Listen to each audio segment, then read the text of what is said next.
Il est hors jeu, je sais pas pourquoi j'ai dit non, mais pour moi oui, il est 100% hors jeu. Il est hors jeu pour toi? Oui, c'est pour ça que je sors l'Ardo aussi en fraude, parce que pour moi il est hors jeu, il a pris une décision, comme je dis, un peu personnelle entre guillemets. Pour moi c'était Lunon qui devait être champion.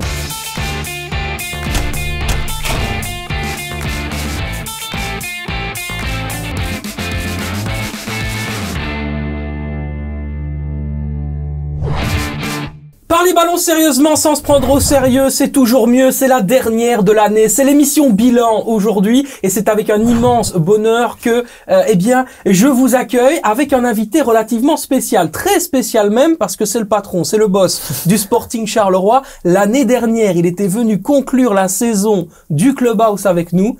Cette année, c'est le Football Time. Bonjour Mehdi Bayat. Bonjour Sacha. Comment ça va? Très bien et vous?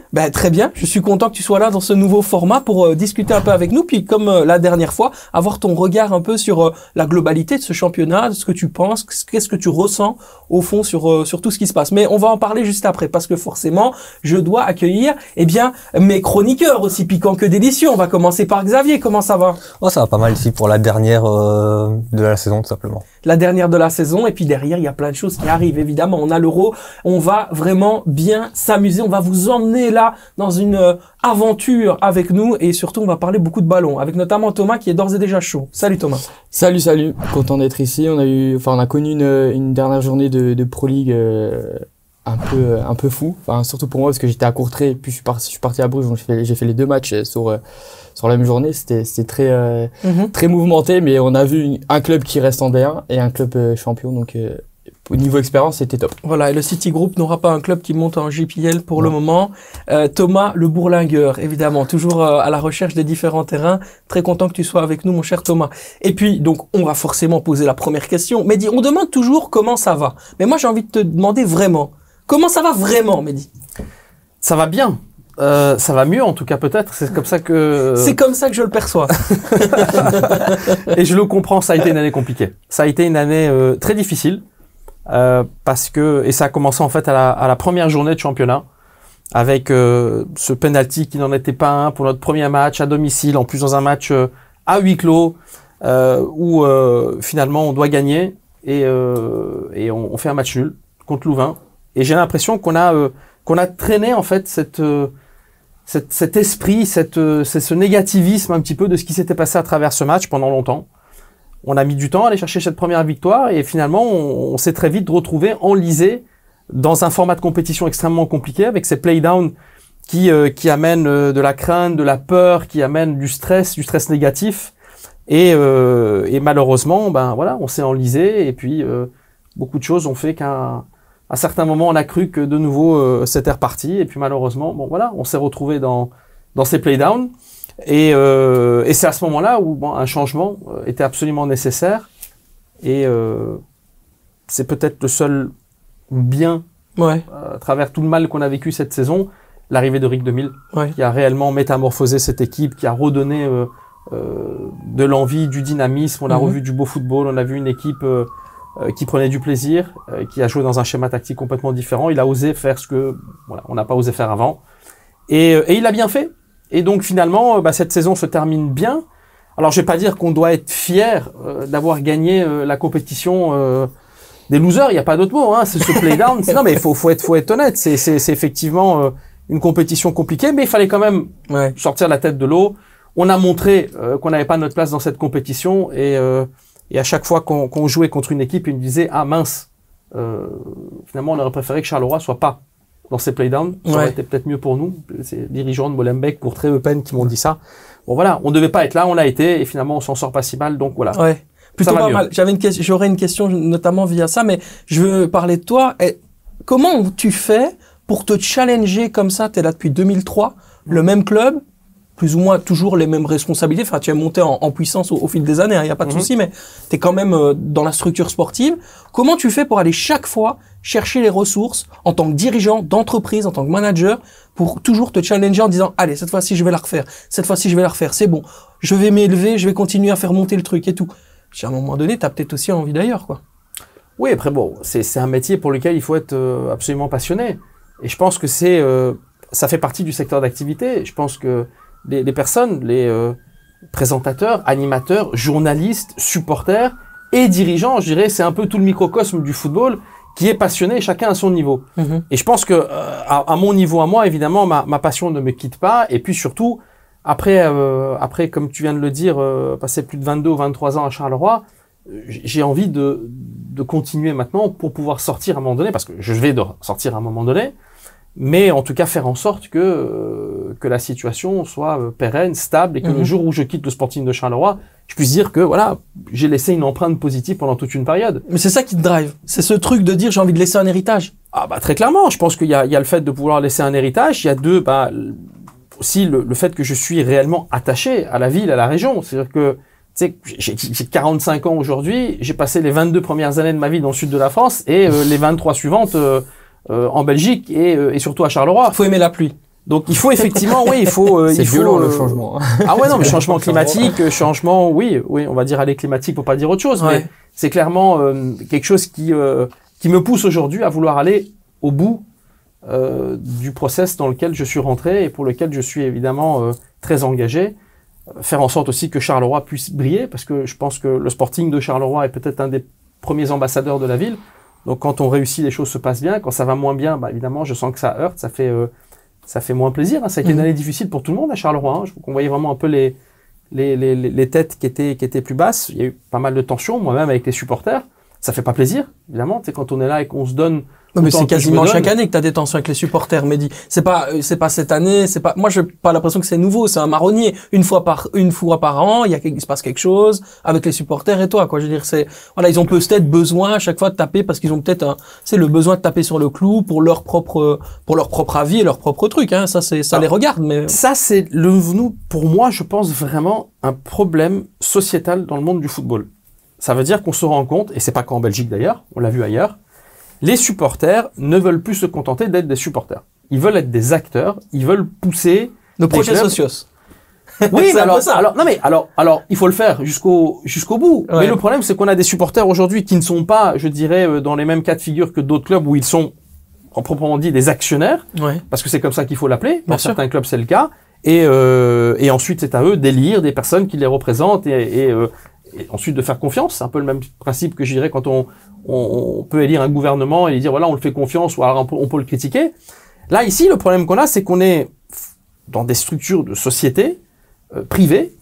Alors, je suis le premier à dire qu'il y a un aspect émotionnel dans le monde du foot qu'on doit considérer. On doit considérer nos supporters. C'est clair, ça fait partie du jeu.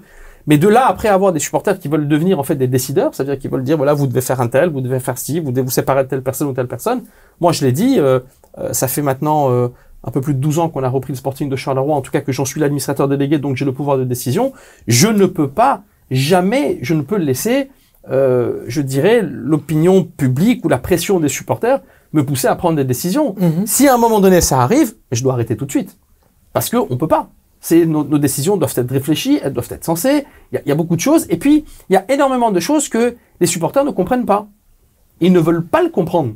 C'est le principe dans lequel on est aujourd'hui en Belgique, où on voit autant de pertes financières, on voit la situation de certains clubs qui est vraiment, vraiment, vraiment compliquée. Oui, mais ça, c'est toujours la théorie des supporters de l'argent caché. Tu vois? Oui, mais en fait, il met l'argent autre part. Oui, mais en fait, il le donne à d'autres personnes. Oui, mais en fait, il y a des intermédiaires en dessous. Tu vois ce que je veux dire? C'est la théorie du complot dont tu me parles. Alors, c'est pas simplement la théorie du complot, parce que je trouve que là, c'est de la mauvaise foi. C'est parce que la théorie du complot, on peut toujours, à un moment donné, quand il y a des phases d'ombre, on peut comprendre et se dire, voilà, il peut y avoir quelque chose de caché. Or, aujourd'hui, en Belgique, et c'est quand même assez clair, on est tellement contrôlé et on reste une société anonyme qui publie ses bilans, dont les bilans sont contrôlés par le fisc, par exemple, par d'autres organismes, par la licence de la fédération, qui va même encore peut-être plus loin que le fisc.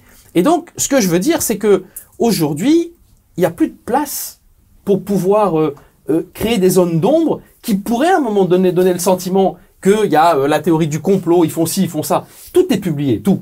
Ça veut dire que nos bilans sont publiés. Par rapport aux agents avec lesquels on travaille, c'est publié.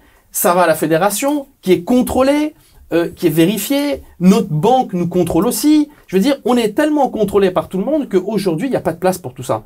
Alors, c'est pour ça que je dis, ceux qui véhiculent ces messages-là, et il y en a qui sont vraiment doués là-dedans, sont des gars qui sont de mauvaise foi tout simplement, et qui essayent de créer justement un sentiment négatif autour de leur club, alors que moi, ce que je leur dis, mais soyez fiers de ce qu'on essaye de faire à Charleroi. Parce qu'en réalité, on essaye d'être un club sain, et quand on regarde même, parce que là, je veux bien aussi le volet où on dit, ouais, mais bon, on s'en fout de l'argent, nous, ce qu'on veut, c'est gagner. Ouais. Bon, Anvers a fait le doublé l'année passée, on voit qu'ils sont dans une situation moins confortable cette année, et que ça a coûté beaucoup d'argent à leur président, mais il y en a qui disent, on s'en fout. Lui, il a fait le doublé.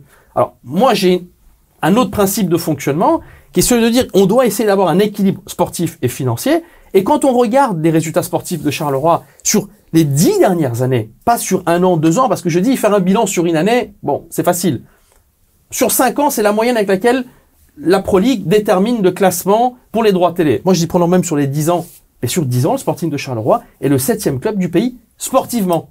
Sportivement. Sur les 10 ans. Sur 10 ans, on est le 7e club. Sur la moyenne que tu as fait de tous les, de tous les classements. Okay, Tu prends toutes les équipes en Belgique, on est 7e. Je vérifierai. Donc, non, mais, donc, je veux dire, quand t'es le 7e club du pays, et quand tu regardes qui est devant nous aujourd'hui, en sachant qu'il y a des équipes qui sont en train d'arriver très vite, parce que par exemple, l'Union Saint-Gilloise était même derrière nous jusqu'à présent. Bah, bien sûr. Mais avec les 3 2020-2021, c'est le deuxième plus petit budget de la JPL. Hein, bien sûr. Sous Mazou. Donc, faut dire aussi les choses. Donc maintenant, l'Union arrive. Anvers qui est sorti, bon voilà, de la situation de laquelle il était pour d'un coup arriver comme un boulet de canon et dépasser même le Standard de Liège aujourd'hui, puisqu'Anvers fait partie du G5, alors que le Standard est 6e club du pays aujourd'hui.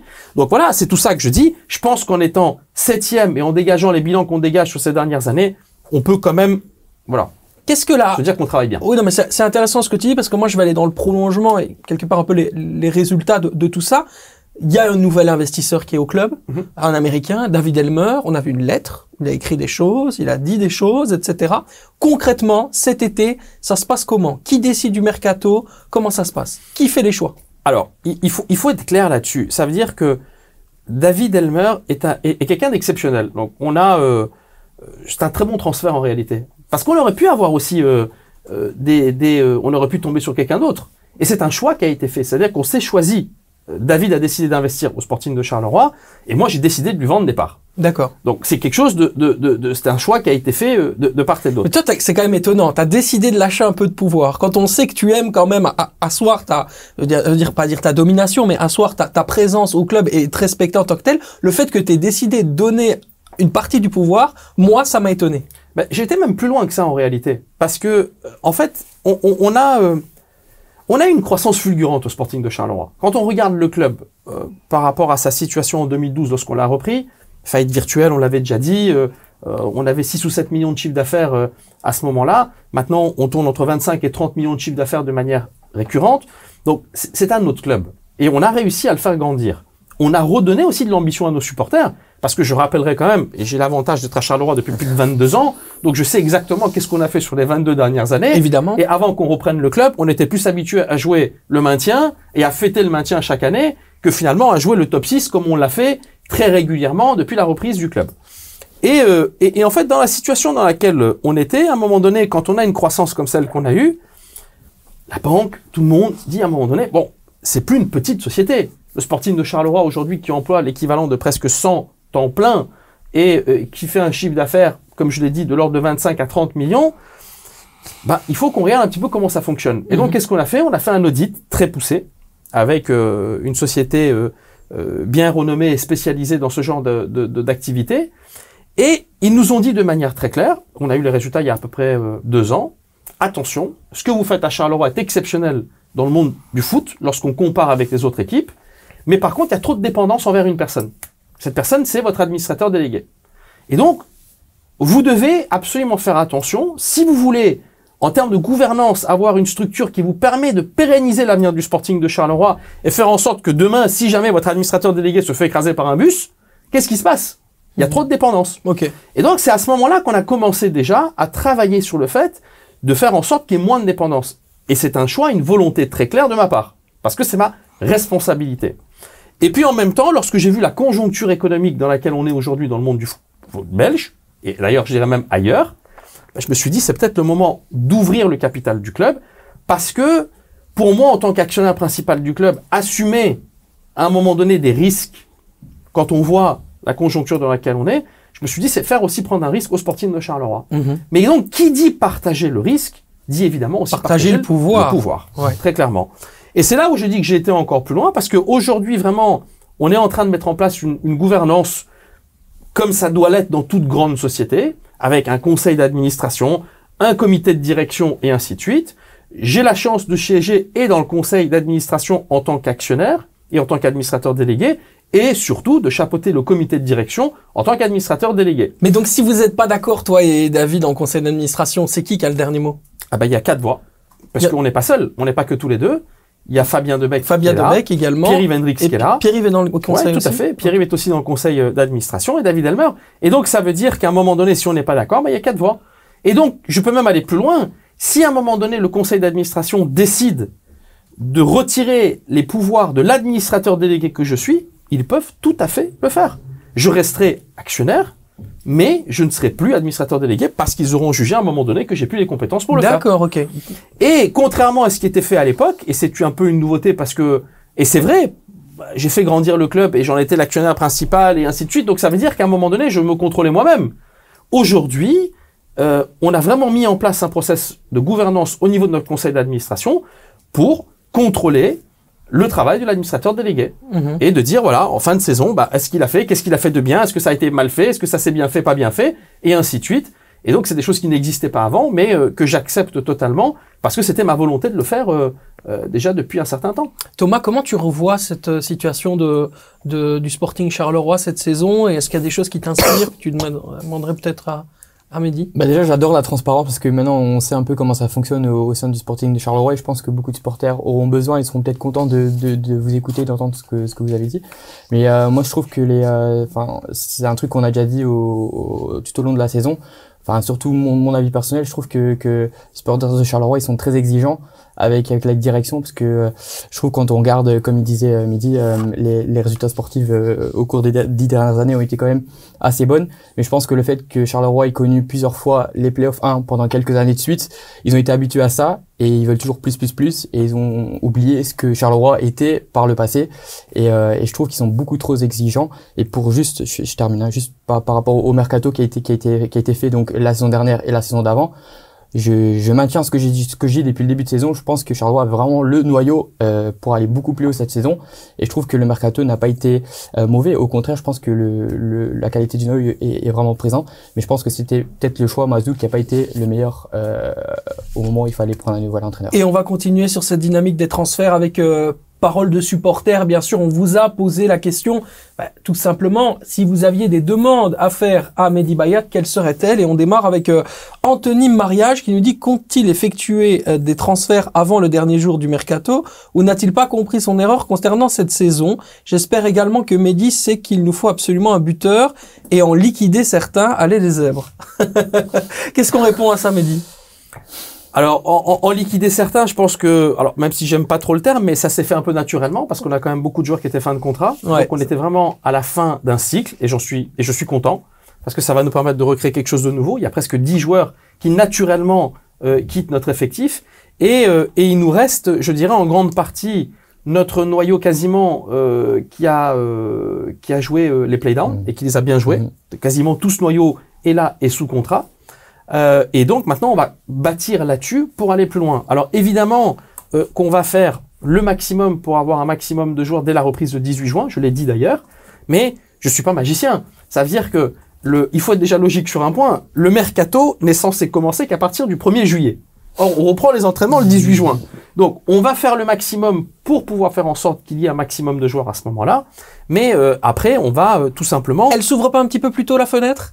14 juin, 15 juin, on va déjà commencer à transférer? On a le droit Ouais. de le faire, mais avec quand même un début de contrat au 1er juillet. Au 1er juillet, Parce que les évidemment. joueurs sont sous contrat Tout jusqu'au à fait. 30 juin. Absolument. Et donc, sauf si un joueur est libre, mais s'il est sous contrat, il est sous contrat jusqu'au 30 juin, et donc ensuite, tu peux le faire pour le 1er juillet. Nous, on le sait, mais c'est important de le rappeler pour les gens qui nous bien écoutent. sûr, évidemment. Ouais, très concrètement.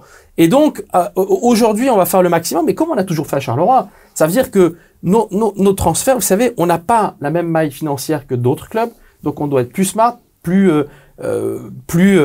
je dirais, plus intelligent dans notre approche, aussi d'essayer de rester discret, parce qu'aujourd'hui, on le sait, lorsque Charleroi s'intéresse à un joueur, il y a plein de clubs qui tout de suite gravitent autour en disant si Charleroi s'intéresse, on va aller aussi voir ce qui se passe. Ah, donc tu crois à ce potentiel d'attractivité du club, ça t'a été prouvé, etc. Très de nombreuses clairement. reprises. Ouais, très clairement. D'accord. Ouais, bien sûr. Pourquoi? Parce que Charleroi achète bien et vend bien. Donc à un moment donné, en général, on sait qu'on va essayer de limiter la casse. Mais aujourd'hui, l'approche de travail qu'on avait en fait par rapport à notre recrutement devient plus difficile. Pourquoi? Parce que la concurrence est là et il y a tellement de logiciels aujourd'hui. Quand on parle des data et tout le reste, mais c'est une réalité. Ça veut dire qu'aujourd'hui, tu as presque des logiciels qui permettent de pouvoir à un moment donné se positionner. L'Union, on en parle souvent et on le dit et c'est vrai. C'est peut-être, je pense, le meilleur exemple à prendre aujourd'hui en termes d'utilisation de data de recrutement et on le voit vraiment. Et beaucoup de personnes essayent de s'inspirer aujourd'hui. Nous, on essaye de garder un petit peu le côté humain dans le recrutement qu'on a toujours eu par le passé et d'essayer de combiner ça aussi avec des datas. Mais c'est vrai qu'on se retrouve très souvent en concurrence avec d'autres équipes qui ont des moyens de plus en plus aussi. Et donc, c'est là où c'est compliqué. Tu veux pas ajuster avec un directeur sportif qui va être un peu un espèce de mastermind autour, qui va travailler avec toi, qui va apporter ça? Si, c'est pas un truc qui te plairait d'avoir un DS non, comme mais ça? c'est très clairement aussi, ça fait partie encore une fois en fait des principes de gouvernance qu'on veut mettre en place. De la même manière que aujourd'hui, j'ai vraiment au niveau administratif la chance d'avoir quelqu'un comme Pierre-Yves Hendrix qui est à côté de moi et qui prend de plus en plus de responsabilités, qui délègue aussi de plus en plus de responsabilités en dessous de lui pour justement mettre en place ce principe de non-dépendance. Mais c'est un peu le même principe aussi au niveau du recrutement sportif. On peut pas être que dépendant de moi ou de mon réseau. Donc on est en train aujourd'hui de travailler pour faire en sorte de trouver la meilleure approche, pour faire en sorte que tout mon savoir-faire puisse être là à disposition, mais autour d'une structure qui va nous permettre encore une fois de créer moins de dépendance. Et dans ce volet-là, effectivement, on est en train de réfléchir à voir pour faire en sorte d'étoffer un petit peu le département recrutement, à qui d'ailleurs il faut pas enlever tout le mérite de tout ce qui a été fait ces dernières années. Évidemment, et notamment non, bien encore sûr. comme tu viens de le dire, hein, encore au mois de janvier, je pense que les arrivées d'Ashraf Dari ou de Jérémy Pétris et Jérémy Étienne Pétris, Camara, c'est vraiment de la data, ça. incroyable. Fallait le chercher, Jérémy Pétris. Hein. Je veux dire, il y a peu de personnes qui iraient, en termes de visibilité, visionner du championnat bulgare, je pense, dans lequel il venait, etc. C'est quand même une belle pioche, Thomas. Ouais, tout comme Camara d'ailleurs, deux excellents joueurs. Je l'ai encore vu face à Courtrai. Camara, il a fait un excellent match. Bonne pioche pour remplacer Ilaïm Ritra, je pense. Mais pour revenir sur l'essentiel de la question que tu as posée, donc il fallait un nouveau buteur. Moi, je suis convaincu qu'il faut pas un nouveau buteur.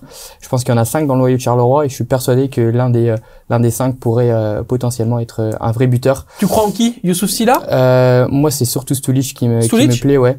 Mais je pense qu'il a besoin encore cette confiance, et etc. Mais même si là, il est excellent et je pense que Dabag, il a montré au Portugal qu'il était capable de marquer des buts. Donc moi, c'est pour ça que je suis vraiment convaincu que dans le noyau actuel, il y a un vrai buteur, mais il faut l'exploiter. Alors, avant de passer, mais là, je pense que c'est juste important quand même sur le buteur. Et je sais qu'on est dans le timing, je parle beaucoup, mais juste ce que je veux dire, c'est quand même, et il a tout à fait raison sur un point. Vas-y. C'est que un buteur doit être en confiance.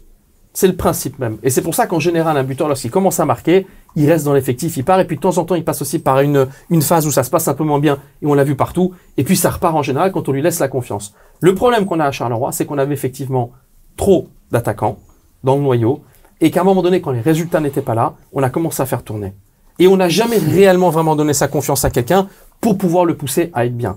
Et là, on le voit tout de suite d'ailleurs, dans le schéma tactique qui a changé aussi, parce que le fait de jouer dans un schéma en 4-2-3-1 ou en 4-4-2 ou en 4-3-3 comme Rick aime bien jouer, on a vu tout de suite que le fait que les ailiers puissent jouer plus haut, qu'on est dans une dynamique différente, l'équipe a commencé à marquer beaucoup plus et les attaquants, et je dis les attaquants dans le grand sens du terme, que ce soit les ailiers ou le neuf, ont commencé à marquer tous, et là où on voit aussi un peu une différence. Donc c'est pour ça que je te rejoins, on doit rééquilibrer, il y a certaines choses à rééquilibrer dans le noyau, mais je pense que aller trouver un buteur tel que je pense les supporters l'imaginent dans leur tête, c'est pas payable pour Charleroi. Ouais. Aller chercher un mec qui garantit 25 buts par an dans les meilleures compétitions européennes, mais il faut être réaliste, c'est pas payable.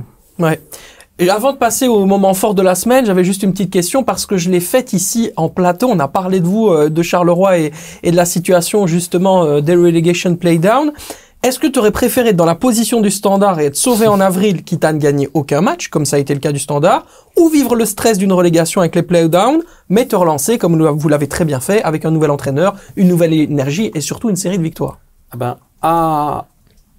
vais le dire sincèrement, je reste dans la situation dans laquelle on est. Bah oui, clairement. Parce que c'est réellement, alors on a souffert, mais par contre là on est vraiment dans une dynamique complètement différente. le fait d'avoir aujourd'hui Rick 2000 qui apporte aussi une dynamique complètement différente. C'est un produit Club de Bruges. C'est quelqu'un qui a grandi avec cet état d'esprit, avec cette volonté de gagner, de travailler pour gagner. Et il nous a vraiment fait beaucoup de bien.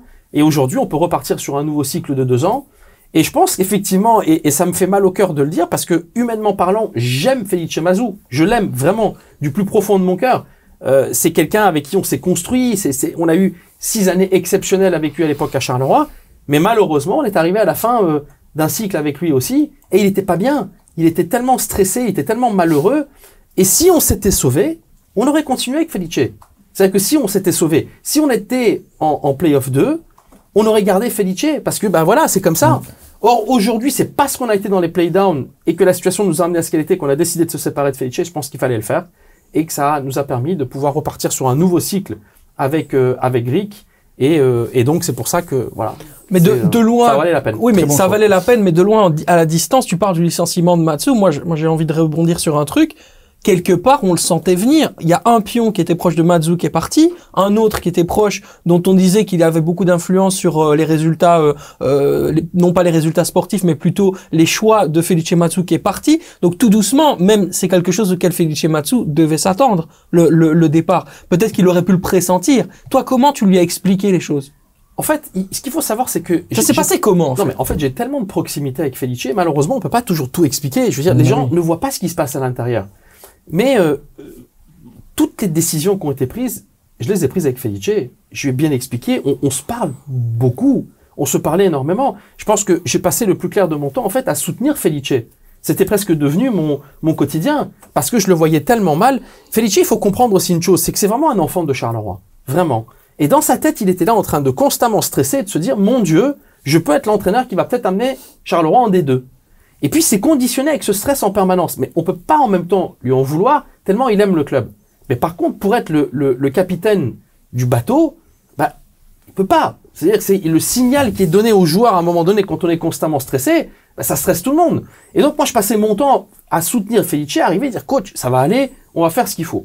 La seule chose qu'il y a, c'est qu'à un moment donné, je lui dis, coach, vous devez vous-même rentrer beaucoup plus dans le day-to-day, parce qu'à un moment donné, il avait pris un peu de recul par rapport à ça, parce il se sentait trop stressé.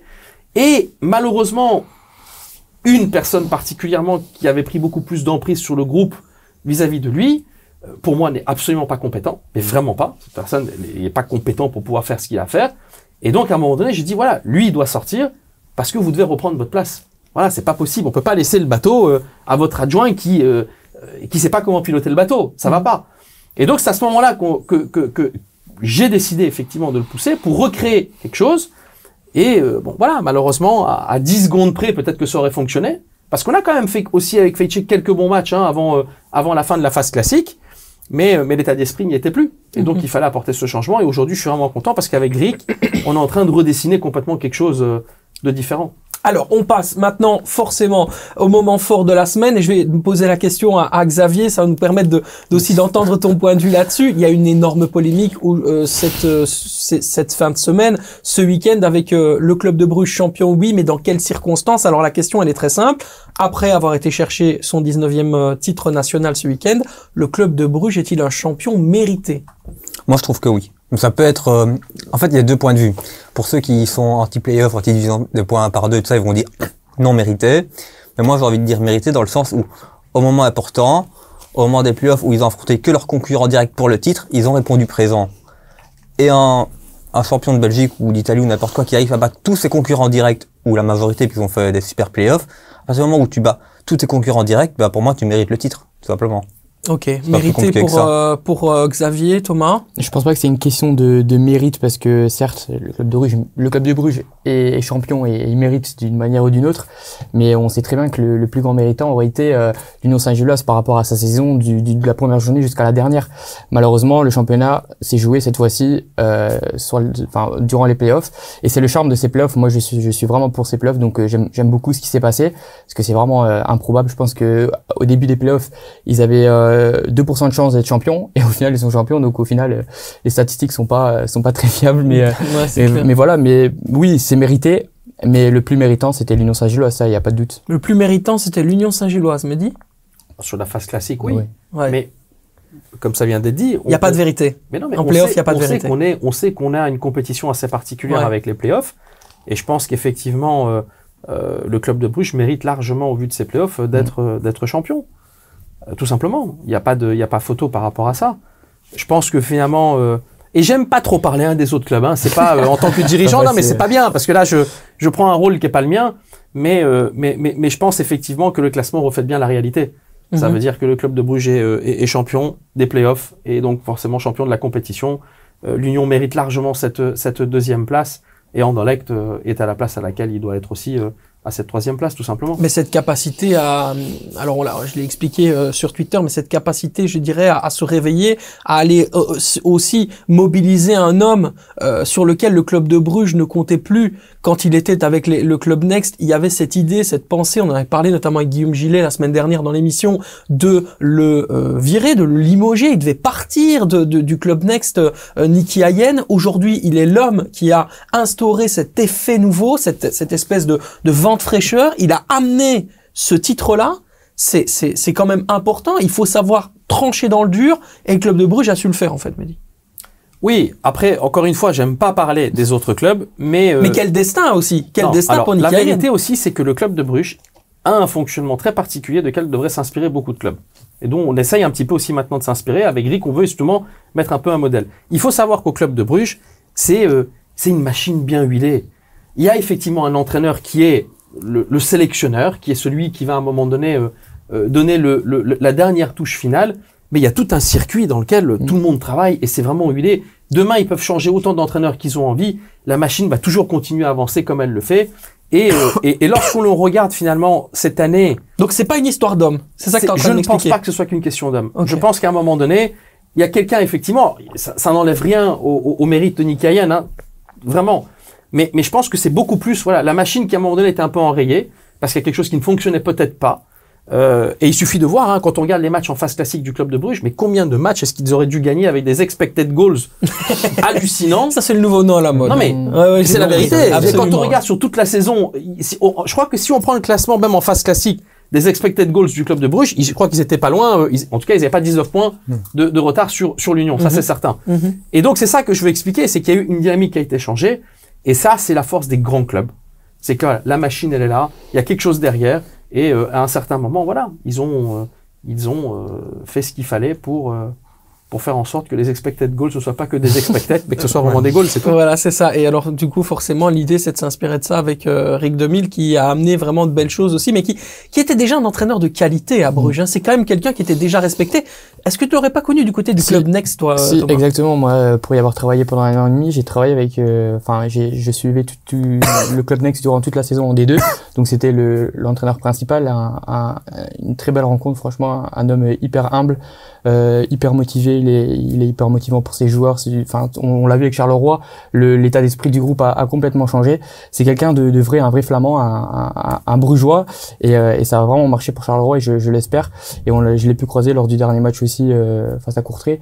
Et franchement, je suis très content pour lui et pour vous aussi d'ailleurs, pour le club, que cet entraîneur soit celui de Charleroi aujourd'hui. Voilà. Et puis comme vous le savez, on est dans une émission de bilan, donc on va commencer à s'intéresser un petit peu, à remettre un peu les awards. Il n'y a pas encore de Football Time Award. On espère évidemment que s'il y en a un, on puisse t'inviter et que tu viennes remettre un prix, mon cher Mehdi. Mais en ce moment, on va surtout s'intéresser à notre chronique quotidienne, le crack, la fraude. Mais cette fois-ci, ça va devenir le crack de l'année ou la fraude de l'année. Je vais te laisser un peu le temps de réfléchir, mais je vais poser la question évidemment à Xavier. On commence avec le crack de l'année. Bah moi, mon crack de l'année, ça va être celui que j'ai pris lors de la toute première émission de cette année. C'est un joueur que tu connaissais pas et que maintenant tu connais très bien. Je pense que c'est Jarno Stöckers. Ah oui, je connais très bien, oui. Alors que début de saison. Je vais poster une info hier soir. Bah, début de saison, quand je t'en avais parlé, tu me disais, c'est qui? Je connais pas Je trop, ne tu vois. connaissais pas, Bah, maintenant, tu vois, c'est qu'il a fait une bonne saison. Magnifique. Voilà, mais c'est très bien. Le crack de l'année, Jarno Stöckers. On ira chercher les trophées pour l'année prochaine. Voilà. T'inquiète pas, on va travailler avec la prod là-dessus. C'est pas mal. Thomas. C'est très bien, c'est un peu dans le même style, c'est pas un choix évident. Moi, j'ai opté pour Théo Léoni. Théo Léoni, le crack de l'année. Parce que c'est un joueur qui a amené beaucoup au Sporting d'Anderlecht cette saison. Je le trouve vraiment très intéressant, un joueur qui a 23 ans déjà, faut pas l'oublier. On a déjà parlé souvent de lui aussi durant cette saison, et je pense qu'il a payé beaucoup trop de fois les frais des mauvais matchs ou des mauvais résultats d'Anderlecht. C'est toujours le premier joueur qui a été écarté, et je suis sûr, s'il avait vraiment été un titulaire indiscutable tout au long de la saison, sans pour autant toujours le mettre sur le banc quelques matchs, Anderlecht aurait potentiellement pu aller un peu plus loin. Tu sais que c'est quoi le pire, Thomas? C'est que Dis-moi. ton crack de l'année, potentiellement, il était même pas titulaire à part entière à Anderlecht et supposément, il va partir cet été. Mais je l'espère pour lui. Bah, parce qu'il le mérite, je pense. Ouais, clairement. Je pense Clairement. qu'il le mérite et quelque part, il y a un système autour de lui qui lui permet pas de se développer comme il le On croit en faut. lui, mais pas à 100% de la pression. Alors que on l'a encore vu contre l'Antwerp, c'est lui qui a amené les phases offensives en une touche. Enfin, moi je trouve que c'est un excellent joueur. Mais dis qui t'a marqué? C'est qui ton crack cette année? Bon, je vais pas parler des joueurs des autres équipes parce que ce serait pas élégant. D'ailleurs, ni en crack, ni en flop, si après il faut en citer un. Oh, je suis déçu. Mais Je pensais que t'allais parler d'un joueur du Standard. Oh là là. non. Mais non, mais chez moi, si on doit mettre un joueur en avant, et même s'il sort sur le tard, c'est Antoine Bernier. Antoine Bernier, Ouais, excellent. c'est vrai. Excellent. Parce que Antoine a été peu utilisé cette année par Felice. Et puis c'est là où on voit à quel point Skurrik l'a remis en confiance et on voit comment il a terminé la saison. Ce n'est que de bon augure pour la saison prochaine où j'espère vraiment le voir encore passer un palier parce que non seulement c'est un bon joueur de foot agréable à regarder, mais en plus humainement parlant c'est un super gars. Et donc voilà, s'il y en a un que je dois mettre en avant, ce sera lui. Donc, Antoine Bernier, Théo Léoni, Jarne Stucker sont les cracks de l'année pour Mehdi, Thomas et Xavier. C'est important. Thomas. Mais c'est marrant parce que il nous sort Antoine Bernier et l'année dernière quand il était venu, il nous avait justement lancé l'exclu que Antoine Bernier allait signer à Charleroi. Donc c'est plutôt marrant. C'est vrai, effectivement. Et Antoine Bernier a bien signé à Charleroi. Ouais. Merci pour cette info, mon cher Mehdi. On est obligé de faire une fraude. Thomas, je connais ta fraude, donc ça va nous permettre d'entrer dans un débat. Donc Ouais. on la connaît ta fraude, et on aura aussi l'avis de Mehdi derrière là-dessus. Tu verras, ça va être marrant. Xavier, Moi, ta j'ai quand même fraude. pris à voir, pas faire comme Thomas. Mais moi, j'ai envie de prendre à voir, ça me fait mal de le dire, mais Moussa Djenepo, pour moi, c'est ma fraude de la saison. C'est une super fraude. c'est En vrai, justifié, voilà. c'est justifié. Parce que Mhm. je trouve que le Standard l'a payé très cher pour le budget du Standard, que 3,5 millions pour le Standard, faut quand même les mettre. Tu t'attends à un joueur qui vienne élever le niveau, qui rajoute plus à son équipe. Il a joué beaucoup de fois alors qu'il n'avait pas forcément le niveau à l'heure actuelle pour être titulaire dans une équipe du Standard assez faible. Il est quand même souvent le plus mauvais sur le terrain, presque sans être méchant avec lui, mais souvent on se demandait ce qu'il faisait sur le terrain. Et je trouve que pour un joueur de son standing, il aurait dû apporter clairement plus au Standard cette année. Donc Ouais. il a été une fois décisif, je pense un but ou un assist, c'est tout. Ouais. Alors qu'il a joué quasiment tous les matchs. Pour le prix payé, je trouve que c'est quand même compliqué à ce Après, le niveau-là. système de jeu n'est pas forcément adapté à ses qualités qu'on a connues auparavant. Donc Ouais, mais même des fois, si des même fois, si des fois, il a c'est joué plus justifié. haut, il faisait quand même de mauvais Ouais, matchs. c'est tu vois. sûr. Mais bon, manque de confiance aussi, je pense. Thomas, du coup, tu peux y aller. Ta fraude de l'année. Bah moi je vais pas partir sur l'arbitrage général, je vais partir sur l'Ardo tout simplement, même s'il a été nominé arbitre de l'année. Arbitre de l'année. Donc, la fraude de l'année de Thomas, c'est l'arbitre de l'année. Ouais, juste parce que sa décision de fin de saison, elle a été un peu discutable. Pour moi, je pense que s'il a pris cette décision et on le voit juste avant qu'il fasse le signe, juste avant qu'il fasse le signe et qu'il Il donne se la gratte décision, la tête. il se gratte la tête. On a compris. Je suis désolé pour moi. Cette décision, il l'a prise parce que il avait peur pour sa sécurité. C'est un peu cru ce que je dis, mais je pense qu'il a vraiment eu peur pour lui. Si il accorde le but du cercle, je pense que tout le stade pète un plomb. Surtout que j'étais au stade et j'entendais les gens derrière moi qui disaient ouais c'est bon, c'est mort, on va perdre le titre, c'est fini, parce que ça a quand même pris 6 à 7 minutes. C'était vraiment très très long. Donc pour moi, franchement, l'Ardo n'a pas pris la bonne décision lors de ce match. Pour moi, c'est la fraude. La pression des grands clubs, quand on est un club moyen du Juste championnat te de poser une Belgique. question. Ouais. Est-ce qu'il y avait hors-jeu ou pas? Pour moi, non. Alors, les C'est- différents experts disent que la ligne était mal tracée. Donc, effectivement, il y avait bel et bien, il y avait bel et bien un goal onside, comme on dit, et pas offside. Mais dites, justement, je reviens sur ma question. La pression, quand on est un petit club, des grands clubs dont parle Thomas par rapport aux arbitres, etc. Est-ce que c'est des choses que parfois tu as pu sentir? Est-ce que tu peux nous révéler des trucs où à un moment donné, on a senti que, en vrai, Alors- c'est compliqué à ce moment-là de siffler pour Charleroi? Alors, malheureusement, je pense que les arbitres sont humains comme tout le monde. Et c'est qu'à un vrai. moment donné, voilà, c'est pas un robot, donc tu peux pas. Il a des émotions, certains peuvent fléchir plus facilement à la pression que d'autres. Et c'est ce qui fait pour moi la différence entre des grands et des moins grands. Mais c'est ce qui fait aussi, par exemple, la situation où à certains moments, on dit, et c'est vrai, on s'est déjà posé la question de se dire, est-ce que c'est bien de mettre un arbitre francophone lorsque Charleroi va jouer à Louvain dans un match à hyper pression, est-ce que c'est bien ou pas? Et qu'on sait qu'en plus, il y a pas mal de problèmes au sein de l'arbitrage, c'est-à-dire qu'au sein du département de l'arbitrage, au sein de la fédération, avec différents changements, au sein de la tête, et des choses pareilles. Donc ça a été il faut comprendre que c'est un peu compliqué. Maintenant, et si ça me permet de pouvoir dire quel est mon flop de l'année, ma fraude, pardon, moi je dirais tout simplement que c'est le VAR. Le VAR. Ouais. Alors, je suis 100% pour le VAR. Mais pourquoi est-ce que je dis que pour moi, cette année, en tout cas, le modèle de fonctionnement du VAR qu'on a eu, il n'est pas bon? Parce qu'en fait, ça casse la dynamique. Le problème qu'on a, c'est que si on veut avoir un VAR, il faut avoir un VAR efficient. Il faut avoir un VAR tout de suite. Bam. Arrêter les discussions, les tergiversations, tracer les traits, comme on le dit. Bon, pour moi, sur le trait que j'ai vu, il y a hors-jeu clairement. Maintenant, effectivement, si on peut commencer à faire parler les traits, là, par contre, si on parle de zone d'ombre et que ça peut créer la théorie du complot, je crois qu'il faut qu'on revoie tous les traits de toute la saison. On s'appuie sur des dires d'anciens arbitres professionnels qui se sont exprimés et qui ont dit que la ligne était mal tracée. Charleroi a marqué aussi beaucoup de buts qui ont été invalidés pour hors-jeu. Alors maintenant, ça me met aussi, peut-être je vais commencer à retracer les traits. Oui, peut-être. La réalité, je pense que ce qu'il faut faire, c'est que, je crois, et parce que je ne suis plus dans les instances, donc je ne suis plus à la Pro League, je suis plus à la fédération, donc aujourd'hui je suis un simple dirigeant de club. Je pense, d'après ce que j'ai compris, qu'il y a une société belge, apparemment, qui trace des traits partout en Europe, sauf en Belgique. C'est pas vrai. Non, je pense. Donc en gros, ils sont employés par tous les diffuseurs étrangers, mais pas par la Belgique. Non, complètement. Ce serait fou, ça. Ouais. Et ils sont très compétents. Ça veut dire que leur système fonctionne super bien. Et donc peut-être qu'il faudrait qu'on réfléchisse à changer notre système de manière à enlever l'idée de dire on a tracé le trait, on peut bien mal tracer. Non, c'est la ligne. Quand on regarde les matchs de Champions League et qu'on voit le trait qui est tracé, il y a pas de doute. C'est en 3D, il y a et ça va vite, tout est fait et ça va surtout vite. Et donc c'est ça aujourd'hui. Donc moi je pense qu'on doit réellement corriger le système de fonctionnement du VAR parce que ça crée le doute dans la tête de tout le monde, des supporters, peut-être même de l'arbitre, parce que c'est vrai qu'effectivement quand on voit Lardo sur le match à Bruges, il est là. Oui, non, on le voit même carrément, il est là. On voit sur son visage qu'il y a un truc qui va pas. Et ça, voilà, pour moi, c'est pas le rôle du VAR. Le VAR, au contraire, doit faciliter Thomas, toi qui papotais avec Xavier, qu'est-ce qu'il y a? Parce que je me suis rendu compte de quelque chose, Mehdi demandait est-ce qu'il y avait hors-jeu ou pas, et moi j'ai dit non, mais je me suis complètement corrigé. Il est hors-jeu, je sais pas pourquoi j'ai dit non, mais pour moi oui, il est 100% hors-jeu. Il est hors-jeu pour toi? Oui, c'est pour ça que je sors Lardo aussi en fraude, parce que pour moi il est hors-jeu, il a pris une décision, comme je dis, un peu personnel entre guillemets. Pour moi, c'était l'Union qui devait être champion. Après, on dit l'Union aurait peut-être dû être champion, mais il restait quand même 10 à 15 minutes de jeu.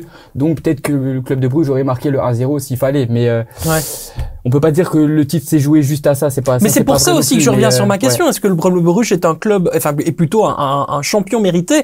Parce que cette question peut-être aussi, est-ce qu'on peut mettre cette situation-là en balance par rapport à un titre? C'est ça que je veux dire. Parce à ça près, c'est l'Union qui va chercher, hein. Non, ça, je suis d'accord, on peut pas, c'est pas ça qui fait qu'aujourd'hui, le club de Bruges soit champion. Faut pas oublier ce qu'ils ont fait en play-off, hein. Ils ont été invaincus tout au long du ce mini-championnat, entre guillemets. Donc non, ça détermine pas le vrai champion. Ouais. Mais, ça résume au fait que, ma fraude que j'ai utilisée tout le long de la saison, elle est justifiée. Voilà, exactement. Place à la révélation à présent. La révélation de l'année, c'est le moment peut-être d'aller sortir des petits noms spéciaux, de vous faire découvrir des joueurs. Xavier. Moi, j'ai envie de mettre en avant Koita de Saint-Tron. On va prendre un autre joueur de Saint-Tron, simplement parce que ça fait longtemps qu'il est en Belgique. Chaque fois, il a fait des saisons, on va dire, plus ou moins anonymes, où il était pas très décisif. Il était là, il changeait de club et tout ça. Maintenant, ça fait quand même, je pense, 3 ans qu'il est à Saint-Tron. Et cette année, il fait quand même une saison pleine, enfin, un peu comme Saint-Tron de manière générale. J'aurais envie de le mettre en avant parce que je pense qu'il a quand même 15 buts, alors qu'il a quand même participé à la CAN, donc il a quand même raté quelques matchs également. Et malgré ça, il met quand même 15 buts. Il a quand même porté presque toute l'attaque de Saint-Tron sur ses épaules parce que le numéro 9 de Saint-Tron n'était pas forcément fou cette saison. Et je pense qu'il mérite le terme de révélation de l'année. Révélation de l'année, effectivement, un départ. Hein. Il y a un départ qui est en discussion, donc lui aussi, il va faire, à mon avis, les joies d'un club très certainement espagnol ou allemand. En tout cas, c'est les clubs qui sont les plus chauds sur lui en ce moment. Thomas, révélation. J'ai déjà dit 3 fois cette saison. Il est arrivé un peu sur le tard, donc c'est un peu difficile de dire révélation de la saison parce il est que apparu en deuxième partie de saison. Mais il a fait des Champions, des Euro Playoffs incroyables. C'est le joueur de la Gantoise, Fernandez Pardo, franchement. Oui. Il est incroyable. Mais ça, c'est vraiment sur la fin qu'il s'est révélé, hein. Vers la fin, mais pour moi, on avait vu quelques entrées, c'était face à l'Union, je pense, la première fois il rentre, et c'était son tout premier match avec la Gantoise, si je me trompe pas, et je l'ai direct pris en crack alors qu'il avait joué que 20 minutes. Tu voyais qu'il avait un truc, franchement, il est très talentueux, et je reviens encore sur ce que j'ai dit au tout début aussi, ce joueur était censé partir lors du mercato d'hiver. Il y avait des clubs de division 2 espagnols qui étaient là pour le recruter, donc j'ai été quand même assez étonné qu'il ait reçu sa chance sous Van Azebroek vers la fin parce qu'il en avait pas forcément besoin, mais il s'est révélé et franchement un excellent joueur. Mehdi, je sais que tu vas pas citer des joueurs d'autres équipes, tu l'as déjà dit tout à l'heure et je vais pas te poser la question. Camara. Voilà, moi est-ce que ce serait pas Camara la révélation? Ouais, Camara et à la rigueur, je dirais, je vais même pour rester un peu plus parce que pour moi en fait, quand on l'a recruté, on savait ce qu'on recrutait. Je mettrais plus Youssouf Silla moi dans la balance. OK. Parce que c'est un garçon qu'on a été chercher dans la réserve de Zulte Waregem, qui a pas eu de formation, il n'est pas passé par les centres de formation, il n'a pas fait ses équipes qui peuvent lui amener, je dirais, un bagage aussi technique. Et donc il est arrivé, il a commencé ses matchs avec notre équipe U23 en national et très rapidement on l'a intégré dans le noyau pro et il a commencé à jouer, à avoir ses premières minutes. Et donc je pense qu'effectivement c'est un potentiel rare en plus parce que quand on voit sa carrure, son physique, moi, ça me rappelle un peu Romelu Lukaku à ses débuts, parce qu'il a vraiment cette carrure et cette prestance. Et donc maintenant, voilà, je pense qu'il y a encore quelques réglages à faire, mais de statut de révélation, j'espère qu'il sera rapidement passera dans une autre catégorie. Alors justement, j'en ai 3 autres de catégories, mais cette fois-ci, pour simplifier, c'est un chaque. Donc voilà, on va commencer. Mehdi, je vais te laisser réfléchir. Pour toi, ce sera la purge de l'année, donc le pire match de cette saison. Pour Xavier, je vais te poser la question très simplement. C'est la masterclass de l'année, donc en gros le meilleur match de la saison. Et alors pour Thomas, ce sera le meilleur transfert. On va commencer avec Xavier. Le meilleur match, la masterclass. Moi, je vais prendre Standard Anderlecht.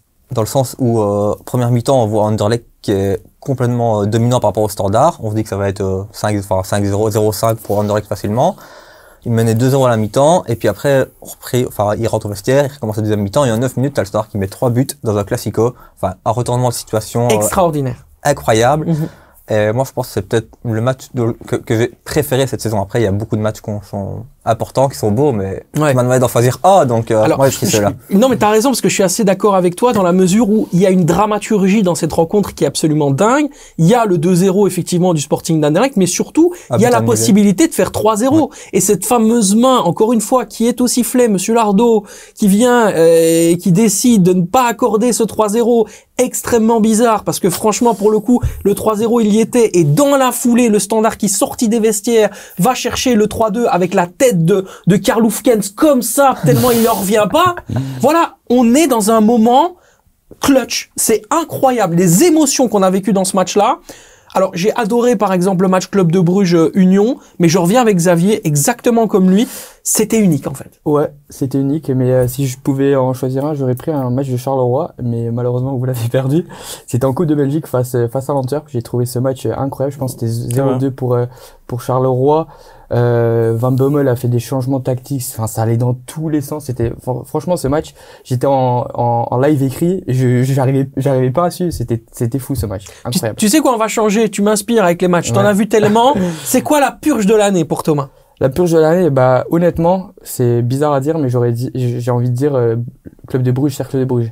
Parce que je trouvais que ce match, c'était vraiment triste pour l'enjeu, et malheureusement, la fin, ça a un petit peu ressemblé à ce qu'on a vu du côté de Genk face à Westerlo. On voyait très bien que les deux équipes ne voulaient plus jouer, donc je trouve ça un peu dommage, mais c'est comme ça. La purge de l'année, c'est quand même ce match, hein. Genk, Westerlo, tout ce qui s'est passé autour, la façon dont les choses se sont passées derrière, l'exonération de Rick 2000, on peut le dire aussi, etc. Donc tout cet événement-là. Justement, je plutôt pour Bruges Cercle, parce que on a déjà connu ça. Et on refait la même chose, donc je trouve ça un peu dommage, mais bon, après, c'est un débat infini. En italien, on appelle ça le biscotto. Voilà. Ouais. Et le biscotto, on le mange en général, mais sauf que là, il y a personne qui l'a mangé. Mon cher Mehdi, le meilleur transfert de l'année. Est-ce que tu vas pouvoir aller sur un autre club ou tu vas devoir rester sur Charleroi? Parce que sur le meilleur transfert de l'année, toi et moi, on se regarde, je pense qu'on a compris qui c'est. Ouf. À Charleroi? Non, pas nécessairement à Charleroi. En Belgique, il y en a un qui est arrivé cet été, qui a tout cartonné. En Belgique? Oui. Ah oui, mais moi, je cite pas, moi, dans un autre club, c'est pas mon problème. Ouais, évidemment. Allez, je te laisse aller sur ton meilleur transfert. Non, mais je pense qu'on l'a dit tout à l'heure, Étienne Camara, je pense que c'est vraiment, c'est quelqu'un qui a encore beaucoup de potentiel, je pense qu'il va aller loin. Ouais, c'est un joueur exceptionnel. Bon, pour moi, c'est comme une évidence. Mohamed Amoura. Ah oui, je veux dire, il n'y a pas d'autre. pas les voir. Pour ça, je te regardais parce que je me dis, est-ce qu'il va oser le dire? Parce que je pense que tu es un peu d'accord avec moi. Non, mais j'ai même essayé de le transférer avant qu'il aille en Suisse, moi. Allez, Donc, excellent. ouais. T'as essayé de le transférer? Eh ben, il était en on a fait Algérie. une offre. Vous êtes on a fait une fort au offre. niveau, On Algérie. avait fait une offre pour lui à ce moment-là et malheureusement, Lugano a mis plus d'argent que nous sur la table et donc il est parti là-bas. Donc vous l'aviez déjà repéré avant qu'il aille à Lugano. Ouais, tout à fait. Waouh. Ok, d'accord. Mais Bah, vous avez un réseau, je pense, en algérien, parce que Ben Bouali vient de là, Zorgan vient de là, et je pense qu'il y a encore d'autres joueurs par le passé. Mais on a aussi. toujours, en fait, on Ouais. doit toujours regarder en fait dans des compétitions où il y a moins de concurrence. Ouais. Et c'est ça un petit peu le truc, c'est d'aller les chercher avant que d'autres, parce que quand ils viennent en Europe, c'est fini. Mhm. C'est vrai. Je voulais te poser la question sur les erreurs que tu penses avoir commises, Mehdi, cette saison et que tu ne veux plus commettre sur la saison prochaine. Je sais que tu es quelqu'un qui se te remet souvent en question. Est-ce que tu y as réfléchi à cette question? Évidemment, quand on fait une saison comme celle-là, j'ai passé des nuits à pas dormir, à me dire où est-ce que ça n'a pas fonctionné. Mais je crois surtout que c'est beaucoup, en fait, c'est un enchaînement de situations parce que j'essaye toujours quand même de rester logique. Et dans le choix des décisions qu'on prend, finalement, c'est toujours un peu le même principe. Des fois aussi, je portais mon proche, mais pourquoi est-ce que... Et je vais essayer de le faire rapide, mais Karim Belhosseine, sa première année à Charleroi, il fait la meilleure saison historique de toute l'histoire du club. Malheureusement, le Covid nous arrête. La saison suivante, on commence par un 6/6, et puis d'un coup, on rate la qualification en Coupe d'Europe, et tout s'écroule. Et on termine 13e. Bon, j'ai quand même laissé Karim terminer la saison. Il y en a plein qui m'ont dit, mais t'aurais dû le liquider tout de suite. Mais quand quelqu'un te donne ta meilleure année historique, et ainsi de suite, il y a un respect, et puis il y a dans le modèle de fonctionnement, il y a quelque chose qui fait que. Puis ensuite, on va chercher Edouard Steele, jeune entraîneur, sa première année, il fait 6e. Bon, c'est bien quand même pour Charleroi. Et puis l'année suivante, ça se passe moins bien, et là, je décide de me séparer d'Edouard. Est-ce que je l'ai fait trop tôt? Peut-être. Est-ce que j'ai redonné plus de crédit? C'est le genre de questions que tu te poses. Felice Mazou arrive à Charleroi, et sur les 17 matchs qu'il coach, il fait 3e. Et c'est Felice Mazou. Mhm. Donc, quand tu commences la saison avec Felice Mazou, tu te dis, on est reparti comme à l'époque. Et puis malheureusement, ça se passe moins bien. Et je pense aujourd'hui, avec les reculs, que j'aurais dû me séparer de Felice plus tôt. D'accord. Parce que pour différentes raisons, ça ne fonctionnait pas. Mais encore une fois, dans la logique dans laquelle on était, et eu égard au profil qu'on avait, je me suis répété le truc 100 fois, est-ce qu'il fallait ou pas, et ainsi de suite. Donc voilà, c'est souvent ce genre de décisions qui peuvent conditionner une saison, et on sait que j'aime la stabilité, c'est très important. En 12 ans, j'ai eu que 4 coachs finalement à Charleroi, je crois que c'est un record largement en Belgique, mais il faut quand même être capable à certains moments de trancher, et bon voilà, Donc l'année prochaine, tu mettras moins d'affect, de ce que je comprends. probablement. Ok, ça c'est intéressant. Non mais c'est bien, parce que comme ça on va pouvoir nous aussi en discuter la saison prochaine et voir si tu mets effectivement moins d'affect. Donc ça va être assez cool. Thomas, un dernier mot? Tu veux dire quelque chose avant la fin de l'émission? Est-ce qu'il y a Ouais. quelque chose un message que Ouais, non. Thomas a envie de passer? Bah non, juste content que Courtrai soit resté en Division 1. Ça, Ouais. et Charleroi aussi, bien évidemment, mais ça, pour moi, c'était une évidence. Voilà. Mais que Courtrai réussit à remonter la pente, parce que c'est quand même un club qui a aussi participé souvent aux playoffs et qui mérite de rester en D1, donc je suis content, juste ça. Moi, Parce que je suis de Courtrai aussi. Donc, voilà, j'avais pour terminer une petite question parce que j'avais adoré l'interview qu'on avait faite ensemble dans Janus. Je trouve qu'il y a des choses que tu dis que tu n'as jamais dit ailleurs et surtout tu t'es vraiment ouvert. Tu t'es ouvert à moi et il y a des choses où j'ai senti qu'il y avait une autre face de toi en fait. Et c'était vraiment hyper intéressant d'avoir cette conversation. Donc je vais revenir sur ce que tu m'as dit. C'était le 25 novembre 2021. Malheureusement pour moi, je ne peux pas me lever tous les jours en me disant que je suis heureux. C'est une réalité qui fait partie de ma vie. Est-ce qu'en mai 2024, tu fais le même constat? Oui, mais j'essaie de changer les choses. Il y a un vrai travail à faire sur le fait d'accepter, et c'est pour ça qu'en fait, je me prépare maintenant à beaucoup de choses. J'ai appris en fait à encaisser les coups, à comprendre que malheureusement, il y a une certaine forme d'ingratitude, on peut l'appeler comme ça, dans le monde du foot. Lorsque je vois aussi, par exemple, Vincent Manhart, comme il a été mis en avant sur ce match, incroyable tifo. non mais exceptionnel. Mais j'ai encore le souvenir, il y a un an, de Vincent Manhart se faire insulter par les mêmes supporters à Bruges. Ouais. Et c'est ça que je trouve, voilà, malheureusement, dans le foot, on voit à quel point est-ce qu'on peut à certains moments porter quelqu'un et le descendre derrière. Mais je pense surtout qu'il faut accepter, en fait, le monde dans lequel on vit et ensuite préparer sa propre destinée. Et c'est ce que je suis en train de faire aujourd'hui. Pour moi, le plus important, c'est d'accompagner le Sporting de Charleroi le plus loin possible et en même temps, tout doucement préparer ma sortie. Parce que bah, le foot, voilà, c'est un métier très particulier et que ça fait quand même 22 ou 23 ans que je suis là. et qu'à un moment donné, voilà, il faudra Il y a peut-être donner d'autres le relais tout simplement à quelqu'un d'autre. Voilà, et il y a peut-être, en plus de donner le relais à quelqu'un d'autre, des choses d'autres dans la vie qui te passionnent et que tu as peut-être envie de faire aussi. Il y a peut-être, ça s'arrête pas qu'au football, la vie de Mehdi Bayat. Il y a peut-être autre chose. Non, mais aujourd'hui, ça s'arrête essentiellement au football et à ma famille. Donc ça veut dire que je crois que mes 2 rôles les plus importants, c'est le rôle de papa que j'ai. J'ai 2 filles, Ava et Lia, que j'aime plus que tout au monde et desquelles je dois m'occuper, et qui sont de plus en plus en attente aussi, parce qu'il y en a une qui a 11 ans et 10 ans et qu'on commence à arriver à un âge où voilà, elles comprennent les choses et donc elles ont envie d'avoir un papa qui est plus présent aussi pour elles, ce que je comprends tout à fait. Et puis de l'autre côté, mon autre bébé, le Sporting de Charleroi. Donc il faut un petit peu jongler avec ça, mais encore une fois, voilà, le plus important, c'est toujours avoir je pense que je serai vraiment bien dans ma tête quand j'aurai le sentiment que j'ai réussi à faire tout ce que j'avais envie de faire comme je voulais le faire. Et à ce moment-là, je serai en paix avec moi-même et peut-être que je pourrais commencer à réfléchir à autre chose. C'est ça, exactement. Et puis j'ai entendu le terme aussi préparer ma sortie. Ça veut dire que ça reste aussi dans il pensiero, comme on dit en italien, dans la pensée. Thomas, pour terminer. Non, ouais, j'avais juste envie encore donner peut-être un message général aux supporters. Je pense que... Tu peux regarder la caméra si tu veux. Tu regardes la caméra. 1, 2, 3, 4. C'est là en face de toi, c'est très bien. Ouais, non, je pense que les supporters doivent comprendre qu'il faut pas oublier d'où on vient. Quand on est supporter d'un club, il faut pas trop être exigeant. On peut vraiment être très heureux d'avoir un club de sa ville en division 1. Je pense que c'est très important de pas oublier d'où on vient et qu'on doit vraiment être content d'avoir un club en D1, c'est très important. Voilà, et moi je suis très content de vous avoir avec moi et que vous ayez pu faire cette saison. Merci beaucoup d'avoir été présents ensemble. Merci Xavier. C'était vraiment une très très belle saison. On a démarré tout de zéro et puis on va continuer la saison prochaine en espérant avoir encore d'aussi beaux invités que toi. Mehdi, on a terminé en fanfare. Merci beaucoup d'être venu. Voilà, c'était fantastique et puis j'espère aussi qu'il y a d'autres idées de toi qui vont émerger et émaner de cette interview pour qu'on puisse comprendre un peu plus qui tu es, parce que je pense que tu le mérites. Voilà, je le dis de manière assez sincère et du fond du cœur, sache-le. Merci à vous de nous avoir suivis cette semaine, cette saison. On ne s'arrête pas parce que l'Euro arrive. Vous allez voir, on a plein de surprises à vous réserver. Et puis évidemment, on vous fait plein de gros bisous. N'oubliez pas Wait and See, cette semaine, ça va être assez sympa. Je ne dis rien, mais il y aura encore de très très belles infos, notamment du côté de la Gantoise. Ça va être très mignon. Prenez soin de vous, prenez soin des autres. À très vite. L'Euro, c'est pour bientôt. Ciao, ciao!